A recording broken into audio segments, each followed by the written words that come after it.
Hey guys, and welcome back to a brand new video and the start of my F1 2018 career mode. And we are here for the first race in Australia, and we are kicking things off in the Toro Rosso. But first of all, guys, I want to give a massive thank you to Christina from Codemasters for actually allowing me to play the game early by sending me an early access code. So massive shout out to her. I'll leave her Twitter down below in the description. But we are here in Australia for the first race, picking Toro Rosso, and you can see on screen the assists and the settings, maximum difficulty AI, and it's going to be very interesting, guys. I'm looking forward to it. By popular demand, you guys voted Toro Rosso, and that's who we're going with. And here we are then, Australia time, first race of the season. And I'm going to leave you guys with some cutscenes as we speak to Emma and Claire and the new scenes of the F1 2018 career mode in the paddock.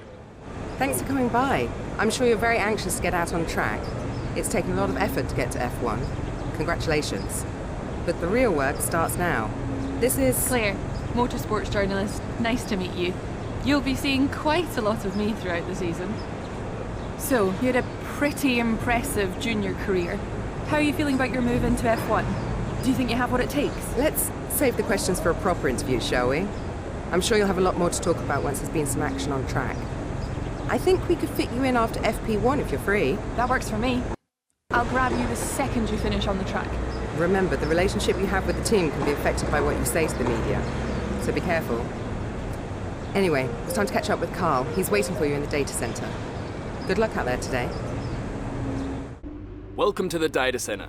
Here, we've got access to all kinds of information, including car telemetry, weather, lap times, tyre wear, the list goes on.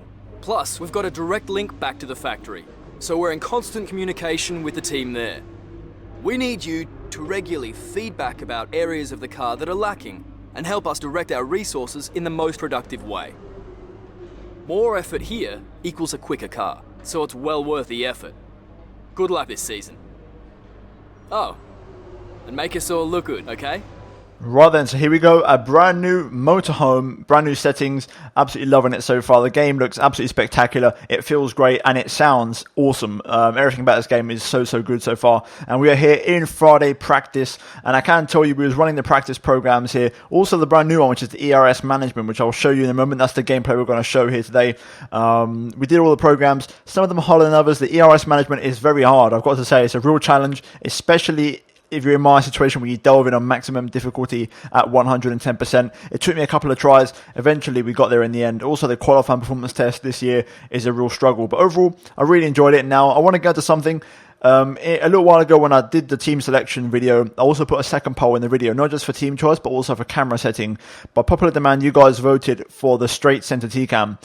However, once I started playing the game, I realized the Toro Rosso with the center T-cam was going to be impossible. The reason being is because the helmet basically covers up the entirety of the steering wheel. And for me this year also, it's bad enough that because of the halo, I lose the visibility of the mirrors. So between losing the visibility of the mirrors and losing my entire dash on my steering wheel, I just wasn't feeling that. So I tried a million different ways to try and make it work. Eventually I just could not find the right settings for the straight T-cam, so I reverted back to the offset T-cam.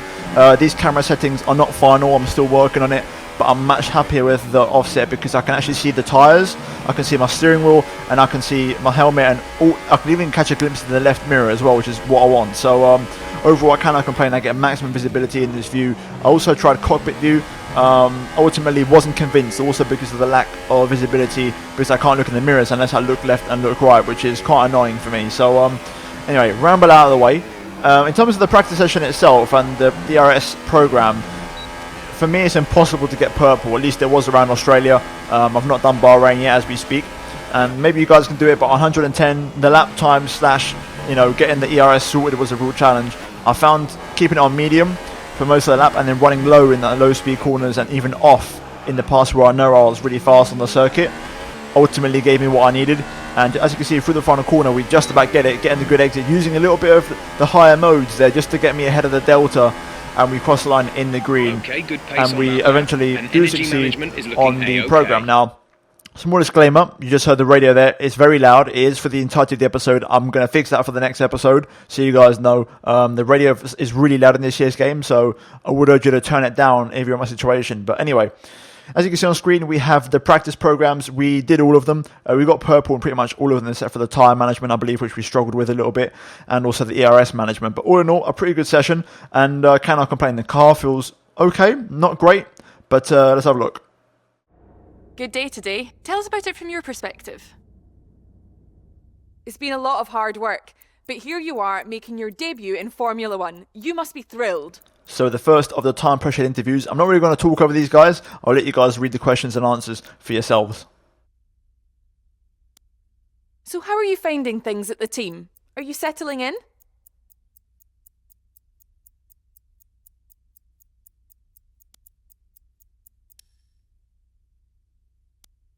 What are you expecting out of this season? Are you just aiming to find your feet in Formula One, or do you see something more?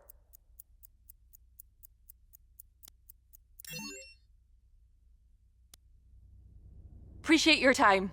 And there we go. Those are the first questions that we've had after FP1. Now, hopefully you guys could digest them. You can pause the video if you need to read them. I think I gave pretty decent answers, all things considered. But jumping into qualifying then, our first qualifying session of the season, and straight away, Q1, we went on to the super soft compound tyres, the slower of the 3 compounds available, or the middle one, should I say. And we tried to see if we could set a decent lap time on this tyre. Now, I have to be honest, the fact that it's on 110% AI, the hardest difficulty, I'm going to be suffering a bit at the start of this game. Therefore, I'm going to be really suffering for this particular race. We tried to do a decent lap on the super softs. Ultimately, only P19, second from last. Eventually, we will drop down to last place. So I went out again on the ultra softs, but then I made a big mistake, as you can see, down to turn 3. And then I decided to keep on going with the lap and see if I could improve. I was up on the delta, but ultimately I just wasn't happy with how the lap was going. It was falling apart. So what I did was I turned down the ERS. I turned it from hot lap all the way to off, and also turned down the engine. I just backed out of the lap and I had a little bit of a cool down, let the tyres cool off for the rest of the lap. Because we didn't have much time left, I went again one more time. I went for one last banzai attempt, and overall I was quite happy with the lap. I'm very happy. You'll see now straight away, turn 1, just bombing in the car in there, 5th gear, just about keeping it within track limits. I've got strict corner cutting on as well, guys, so we're literally running the hardest possible settings here. Simulation damage, the full works. Braking late, turn 3, 3rd gear action, pretty nice. Just tapping that curb, which is not ideal, but we're keeping the lap together nicely so far, and we have a fantastic exit out of that corner there. Over the curb, very risky. Curbs are deadly on this year's game, I can tell you. Some curbs will absolutely just put you on the wall no matter how you use them or how you ride them. You're going to be straight in the wall. So that's another thing for you guys to take into account. And so far the lap's going pretty well. We're up on the delta by quite a lot. It gets to a point now where you can't really read into the delta so much because it's the last lap. But the lap's going pretty well so far on the back straight, as the radio keeps on interrupting me here now. All the way into the best 2 corners on the track, throwing the car in there, getting it absolutely perfect. And then we've got this 3rd DRS zone on the back straight to maximise our straight line speed. Braking late, just before the 50-metre ball, down to 4th gear, and then really picking up that curb on the exit without dropping the rear end, as we now throw it into the next right-hander, and now finally into the penultimate corner, down a couple of gears, pick up your apex on the power nice and early, be patient, and that was a pretty good lap, to be fair. A couple of things I noticed straight off the bat: slow corners, the heavier cars, they've really done a good job of making it realistic this year. Your last lap time moved you up to P18. And there we go, P18. They've done a really good job this year of making the cars be realistic in terms of they're so heavy and slow through the slow corners, so you're going to definitely feel that.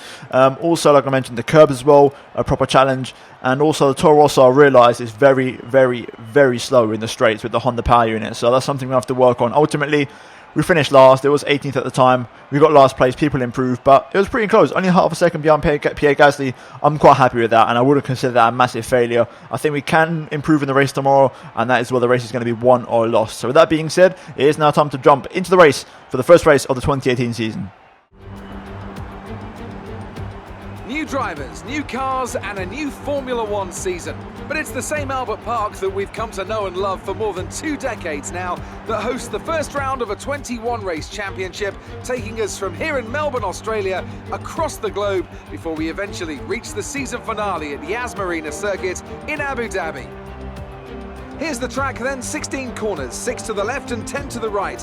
They make up the 3.3 miles around Albert Park Lake, with turn 1 and 3 providing the best opportunities to pass.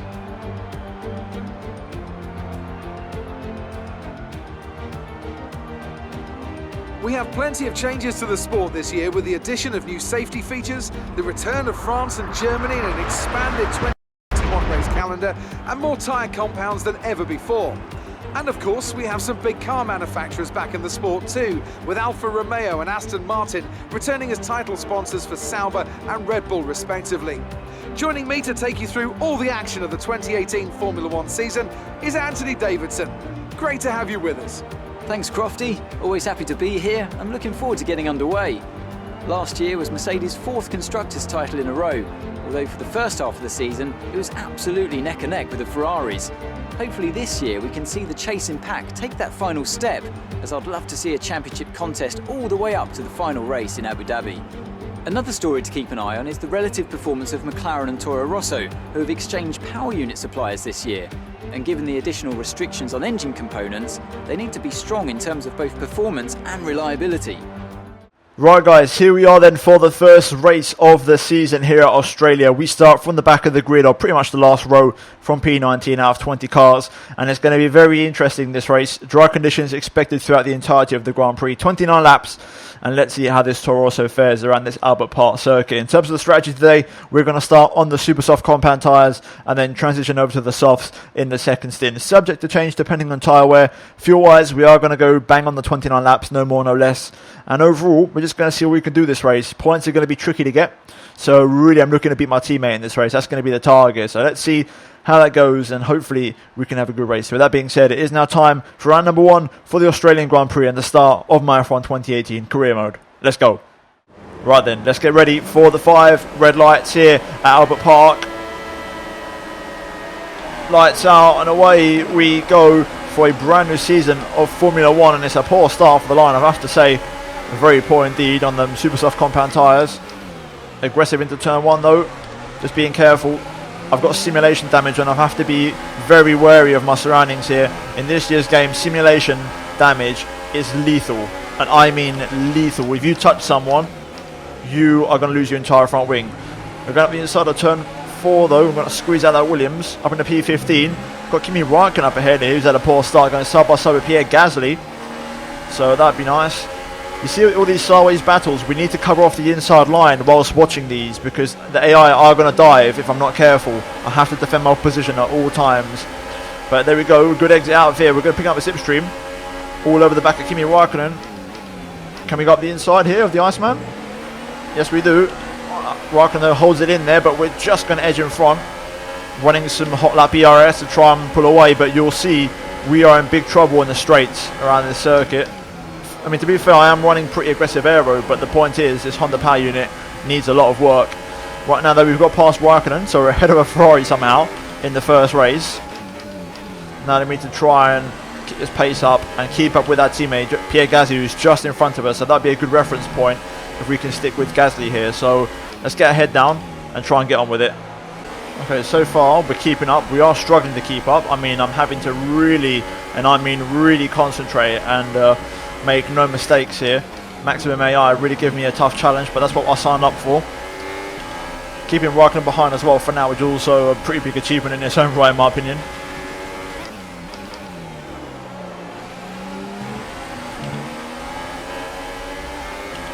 Right, terrible exit out there. Räikkönen's going to go past straight away.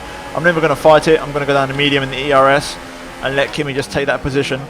I will try and nab his DRS and try and follow him, basically. That Ferrari is too bloody quick. We need to, accept this as a real-life Grand Prix. We cannot compete with the 3 big teams here. So we're just going to focus on trying to keep within Kimi's DRS and try and get past Pierre if possible. The battery is low on energy. Reduce ERS deployment. Yep, there we go. This is something new we're going to have to get used to here. Try and use less of the battery. I was using hot lap on the straights, and we're going to have to just keep it in medium for a little while now. Oh, Kimi goes for a move on Pierre, but there's contact, and Kimi's lost an end plate, I think. Yeah, you can see on the right hand side that he's lost an end plate. We're going to go up the inside. He's going to have downforce issues, so we re-overtake Kimi Räikkönen. It was very aggressive from him on the back straight. So we've now got back past the Fryman. Dirty air really hurting me there, big time. We can still use in the RS, but we're going to have to use it in higher, no higher than that. Even then I'm running out. I can see already, I keep forgetting this doesn't really recharge. It's not as consistent in recharging as Kerr's was, so it's something completely new. I'll have to learn it as the race goes on, but so far Raikkonen's not attacking me. He seems to have downforce trouble because of that front wing damage, so we ain't got to worry about Raikkonen as a threat from behind. We can now focus on Gasly ahead of us. I do wonder if this is also the AI harvesting the ERS. I'm curious because it's interesting to see how they've all just sort of dropped off the pace a bit. I mean, the car that's holding up this train is a Red Bull, so I'd be surprised if they got a car issue this early on. Right, we had a couple of cars in the pit lane there also, didn't realise. So we're now up to P12. The gap behind us is 1.5 seconds. And at the moment it's looking pretty good here. I'm trying to save that ERS and try and get the levels back up when it comes to the strategy point of the race. Ocon and Alonso going side by side here, which is going to provide an opportunity for some overtakes. The Force India seem to be struggling a little bit at the moment and causing a bit of a train here. And there's a yellow flag, and then Sergio Perez has gone off, so that's another position for us. And up to P11 now. Meanwhile, we are saving the CRS, which is good news. Oh, Sebastian Vettel out of the race. Sebastian Vettel on the Ferrari, the man that qualified on pole, is out of the Australian Grand Prix. There he is. Early retirement. That is massive. We're now into the top 10 and inside the points, which I did not expect. It's looking good so far. We've got more cars in the pit lane here, so this could be a good race for us. You never know. At the moment, though, we are saving up a nice bit of ERS, which is good news. Get that battery nicely charged up. More cars in the pit lane here as Alonso and Ricciardo come in. We have Magnussen behind for company in the Haas car now. So we're just starting to drop back from Gasly as we cut turn 1 a bit there. That curb proving to be a little bit deadly. And we're just starting to get the back foot a little bit now and struggling for tyre wear. We've officially now just dropped off completely from our teammate. We are now defending from Kevin Magnussen in the Haas here. So this is now turning into a bit of a defensive drive. And realistically speaking, my tyres are starting to go as well. So let's see what happens. It's going to be interesting. Here comes Magnussen. He's gaining on me, but I don't think he's going to be close enough for a move. I do miss the mirrors. You know, the use of the mirrors, I use them so much to look at to see if they are lining up a move. We just cannot use them anymore. I mean, I could in cockpit view, but yeah, disappointing really. Here comes Magnussen again. He's gone to the outside this time. Okay, the gap behind is 3.0 seconds. No way through there as we hold on. We're in P6 at the moment though. On this one-stop strategy, it's working quite nicely for us. Here comes Magnussen again here. I'm going to have to run some overtake to try and defend. Okay, gap ahead is 3.8 seconds. This is getting a real challenge now. Really starting to get hard to defend against these guys. But we are in P6, you know. And on this one-stop strategy, the sky's the limit. Here comes Ricciardo. He's just got a godly exit out of the S section, or should I say the far chicane. On fresh ultras as well. That's not even a competition. Look how bloody quick he is. Jesus, man. The top 3 teams are going to be hard to defend against in this year's career mode, that's for sure. Hopefully I would have nabbed some DRS. That's what I'm hoping for here.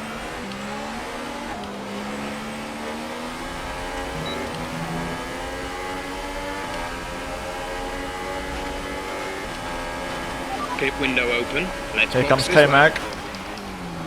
At the inside of turn 1. K-Mag right on the back of me this lap. He's gone to the outside line. Look at the speed difference in that Ferrari power unit. Don't want to let this one go without a fight. Kevin Magnussen turns right in on me there. Jesus, man.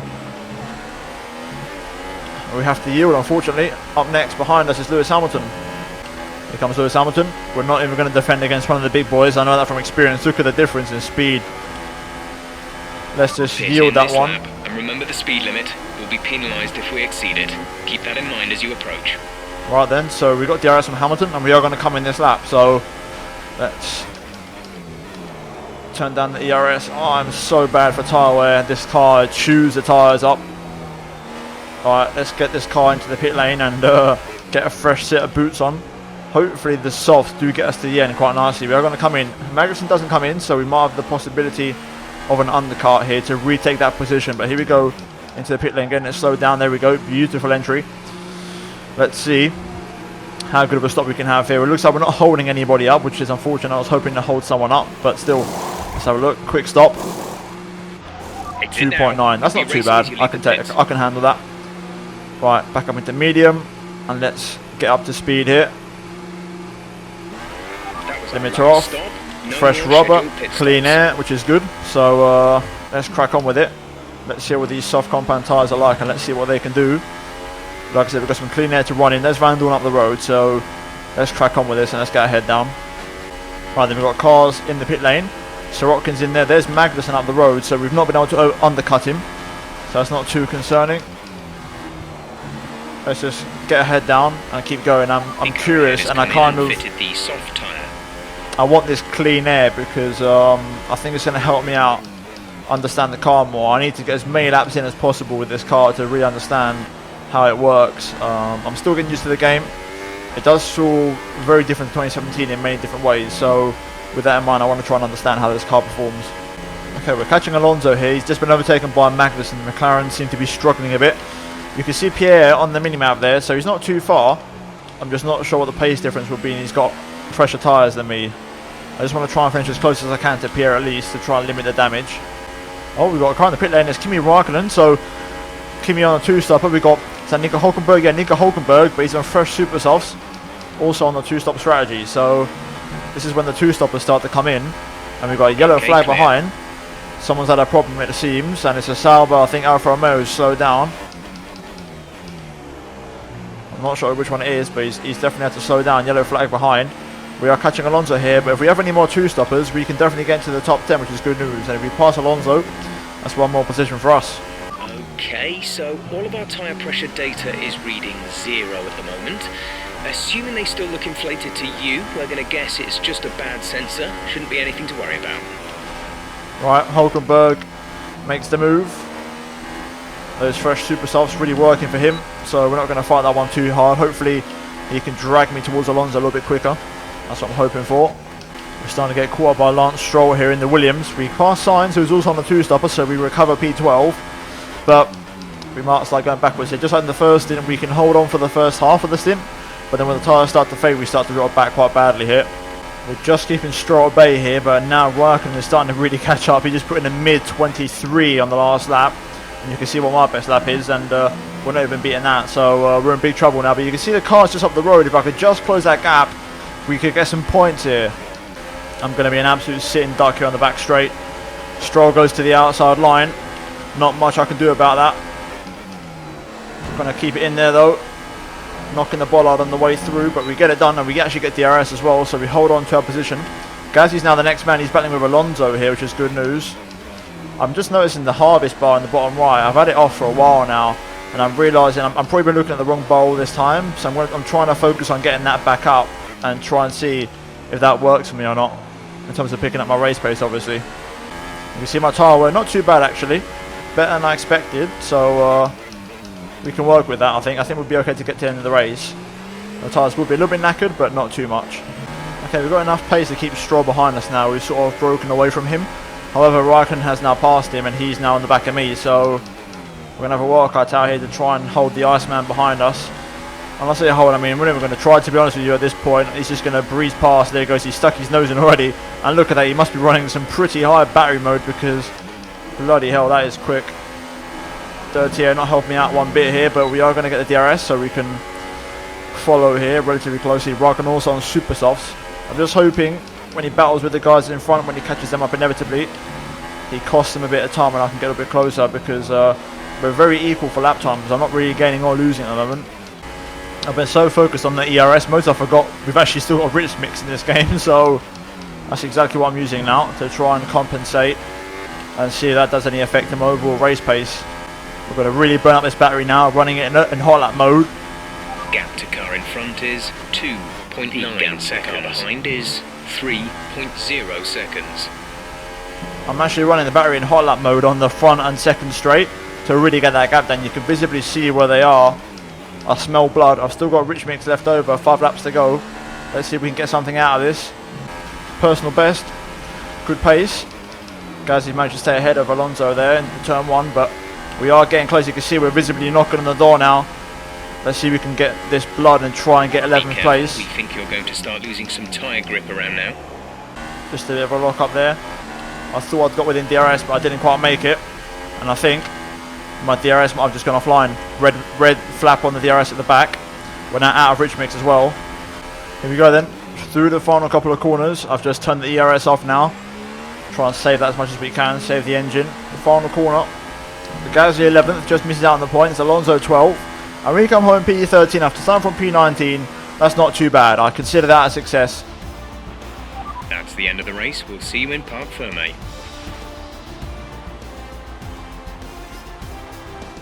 Right then, as you can see, looking at the final race results, Bottas wins the opening race of the season ahead of Lewis Hamilton, making it Mercedes 1-2. Then Ricciardo and Max Verstappen make it a Red Bull 3-4, with Romain Grosjean P5, best of the rest for Haas, ahead of Esteban Ocon, very good P6 with Force India, and Kevin Magnussen also from starting from the back of the grid, finishing in P7, extremely impressive performance there from the young Dane. Then we have Stoffel Vandoorne scoring points for McLaren in P8 ahead of Nico Hulkenberg in P9, and then Kimi Raikkonen for Ferrari, a single point score, disappointing for those guys, with Gasly in 11th, just missing out, Alonso in 12th, and myself in 13th. Further down the order, the big news, Sebastian Vettel retiring from the race along with Marcus Ericsson. Now in terms of the standings, obviously they're exactly the same as the actual full race results, and the constructors are not really important at this point in time. We'll delve into those later on once we've got some points in the board. But anyway guys, we're now going to move into the R&D development and let's see what we can put on the car for the next coming races. Right then, so we're at the laptop and I've been offered some classic events which I can do if I want to. I'll delve into those later on. I'm not going to put them in the video. I'll do them sort of, not part of the episode, so to speak. We want to focus on the upgrades though, because we do need to improve the car straight away. Reliability is going to be key. We're going to have to take engine penalties at some point. I've already accepted it, so we're just going to look to try and improve things. Now, do I go for the improvement of the department, or do I go in with an upgrade straight away? It's a bit of a 50-50, realistically speaking. I'm not really sure what I want to go for, because, do I go for something cheaper, do I go for something to arrive quicker, or do I just go for the instant hit and performance? Looking at this, I'm kind of tempted to potentially go for the one that's going to make them cheaper, because, we need these upgrades. You can see on the power, we're bottom, so we need the improvements and we need them right now. So what I am going to do, I think I'm going to get an engine upgrade for now. Hopefully that doesn't fail. That's the main thing. If that doesn't fail, then we'll be okay. That's what I'm looking for. That's what I'm holding out for. We could go for the first upgrade to improve the chance of failure, but I'm going to take the risk and not do it. I'm going to save the points. So we're going to hold on to those 1,800 points, and now I'm going to go for chassis upgrades. I feel like for aero, we're okay. I mean, we're fourth from last. It's nothing spectacular, nothing to rave about. But I feel like the car feels very heavy and, slow overall. Now, as you can see, on the right hand side we have something a little bit different. So based off of the comments that I said in the interview, and I said the car was very heavy, the cost and the price has gone up. So essentially the upgrades are now 4% more expensive, more dearer, and also the chance of failure is 2% increased. So straight away I've made a mistake in the interview and I've probably said the wrong thing. So I should have kept my cool, and I made a mistake. I genuinely felt frustrated at how the car felt. So, not ideal, put it that way. So, we're going to go for an upgrade here as well. I think, we'll go for two of them. The chance of failure, though, is up to nearly 40% now. So, that's very, very high. So, we might have to go for that as well. But I want to try and spend these points on actual car parts and see if we can improve something. I'm going to go for an aero upgrade as well. We might as well improve in various departments. Thanks to the comments that I did say, the upgrades in the aero have gotten cheaper. So, this is good news for us. Where do I go for? That's the question. I'm going to probably go for the rear end of the car. I want some diffuser, rear end downforce. And can we get a front as well? Yes, we can. So we'll go for that one as well. Or not, maybe not. Oh yeah, cool. We cannot do simultaneous development. That's something that we have to unlock down the line. So, right, we've got those parts. I've got 877 to spend. So I think the next one is going to be the chance of failure. I think we're going to get this one because I want the failure obviously to not occur, so we're going to get that, and hopefully we have a 7.5% chance less failure of the parts on the car. And then we have obviously all these durability ones we can unlock bit by bit. I probably could have gone for the general wear, to be fair. That wouldn't have been a bad one to do, but I'll spend it now. So we've got 4 upgrades coming for the next race. Hopefully that helps us out. We can take a little step forward closer to Force India. We're going to have to really work on these upgrades and try and see if we can improve things. You can see on the screen there, the morale in the chassis department is poor, so I'm going to have to make sure in the next episode that we do sort of get the morale up a bit and make people feel a bit better about how they're doing, in terms of the work they're doing. But overall, guys, that is going to be it for this first episode of Career Mode. If you have enjoyed it, then drop a like on the video. Also, do get subscribed for daily Formula 1 content. Also, turn on notifications to not miss a single upload from me. And finally, check out these 2 videos on screen if you have missed them. But other than that, guys, thank you so much for watching. I'll see you in my next video very soon. Goodbye.